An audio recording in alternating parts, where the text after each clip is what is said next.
నేను ఒకటే చెప్తున్నా, నేను ఎదిగే కొద్ది ఒడిగి ఉందని చెప్పడం ఆశిస్తున్నాను.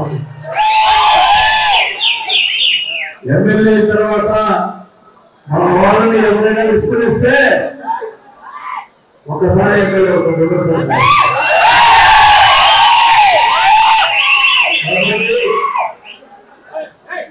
కార్యకర్తల్ని నాయకుల్ని అందరినీ కూడా బాగా చూసుకుంటేనే పార్టీ నా యొక్క అనుభూతులు కానీ నా యొక్క రాజకీయ జీవితంలో కానీ నేను చెప్పేది ఒక్క మాట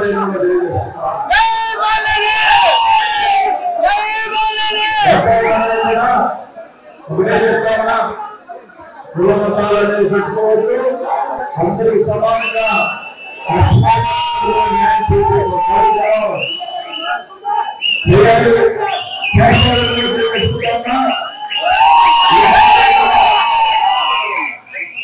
మీరు సంశయం ఉంటే ఖచ్చితంగా దత్తానారాయణ గారిని అత్యధిక మెజార్టీతో గెలిపించామని చెప్పుకుంటున్నాం.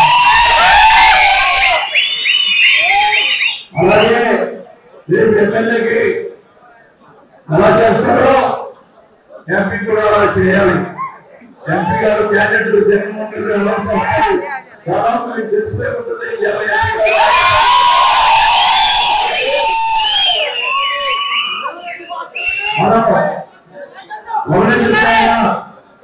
మొన్న మనకి ఎన్ని విభేదాలు ఉన్నా ఏమున్నా కూడా చిట్ట చివరిగా మనం చూడాల్సిన జగన్మోహన్ రెడ్డి గారు మేమందరం కూడా ఎమ్మెల్యేలైతే అయితేనే జగన్మోహన్ రెడ్డి గారు అది గుర్తుపెట్టుకోవాల్సిన అవసరం ఉంది.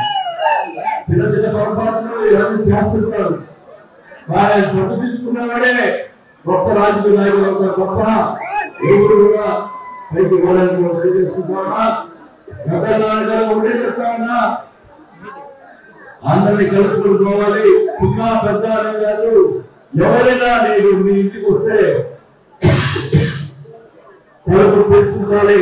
ఖచ్చితంగా నాయకులు ఇప్పుడు నేను 6 సార్లు ఎమ్మెల్యేలు కానీ కార్యకర్తలు కానీ చిన్న చిన్న వాళ్ళు వచ్చిన బెడ్రూమ్ వచ్చేస్తాను నేరుగా.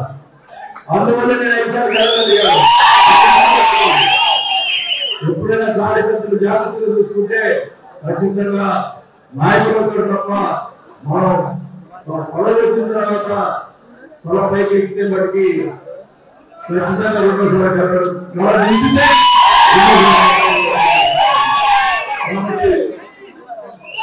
నాకైతే నారాయణ డెఫినెట్ గా గెలుస్తాడు. రెండోసారి అవకాశం వస్తుంది.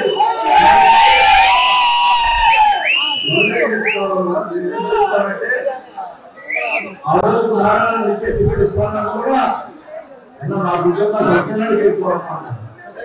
ఆ నిజాన్ని చెప్పుకోవాలి. కాబట్టి ఖచ్చితంగా నారాయణ మంచి చదువుతాడు. వాళ్ళు సత్యనారాయణ గారు కష్టపడ్డాడు. నేను ఈ వేదిక ఖచ్చితంగా సత్యనారాయణ గారికి సముచిత స్థానం వైఎస్ఆర్ పార్టీ కల్పించే విధంగా మాటిస్తున్నాం. సత్యనారాయణకి తప్పకుండా సముచిత స్థానం వైఎస్ఆర్ పార్టీ అధికారం రాగానే తప్పకుండా ఆయనకి సముచిత స్థానం వస్తుందని తెలియజేసుకుంటా. కష్టపడే వారికి ఎప్పుడు కూడా ఆ ప్రభుత్వ ఆశీస్సులు ఉంటాయి. ప్రజలు ఆశిస్తుంటేనే ఎవరైనా ప్రజలు అనేది ముఖ్యంగా గుర్తుపెట్టుకోవాలి కూడా తెలియజేసుకుంటా. నేను అప్పుడప్పుడు సీఎం మీద అడుగుతుంటా. నేను అడుగుతుంటా దానికి ఏమంటారంటే వాసు అడిగాడు పోయాడు. నేను ఎవరి కోసం అడిగాను? ప్రజల కోసం అడిగా. 20,000 ప్రజల పట్టాన్ని ఇవ్వాల్సిందే.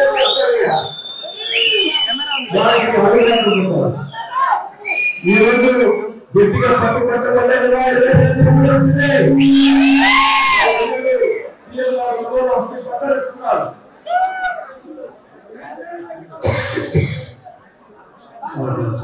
కాబట్టి మనందరం కూడా ఎమ్మెల్యేలైనా ఏదైనా కూడా ప్రజల కోసం మనం బతికాల్సిన అవసరం ఉంది. ప్రజల కోసం మనం న్యాయం చేసిన అవసరం ఉంది.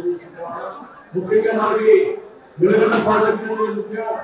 సీఎం గారి గణానికి వెలుగుల ప్రాజెక్టు వస్తున్నారు. మరి కార్యక్రమం కూడా